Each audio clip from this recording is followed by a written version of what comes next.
Ukucalucalulwa kwabantu abanentsholongwane ye-TB sengumngeni ekulweni ukunwenwa kwale ntsholongwane. Uthuliwe Mbonde waseEdimbaza wafunyana enale ntsholongwane ngonyaka ophelileyo. Ubomi bakhe baye batshintsha. Uthi waziva engafunwa ngabahlobo bakhe kunye nasekuhlaleni. Kodwa inkxaso esuka kusapho lwakhe zange itshintshe. Ubomi bam butshintshe kakhulu. Bendingumuntu ohlekisa besitratweni. Ngiyabusiswa ndine-AIDS. Abanye abantu bengayazi banditywa ndine-TB. So manje ndihlala apha endlini ndingaphumi nophuma. Liye lenyuka inani labantu abangawalandiyo amayeza abo okunyanga isifo sephepha, ingakumbi ngelithuba ilizwe belikwimo yentlekele ngenxa ye-COVID-19. Isebe lezempilo likhangela abo bantu khona ukuze bazokugqibezela amachiza abo.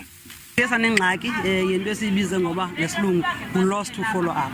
Abantu abaye bathi ngexesha bakwi-treatment already bake balahleka sangakwazi ukubafumana. So sikhangelelana nabo ngoku kodwa siyavuya kuba iprogram ibikhokhelele kubeni sizofika kolusuku. Siyesaya kuzo zonke ingingqi zethu sakwazi basilandelele abantu sibakwazi basibabuyisele back kwi-treatment and izinga esikwazi ngalo ukubafumana liyancumisa kakhulu.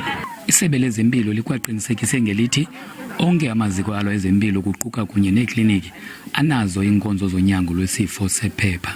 Ndingulubaba lodata kwindaba ze-SABC eDimbaza.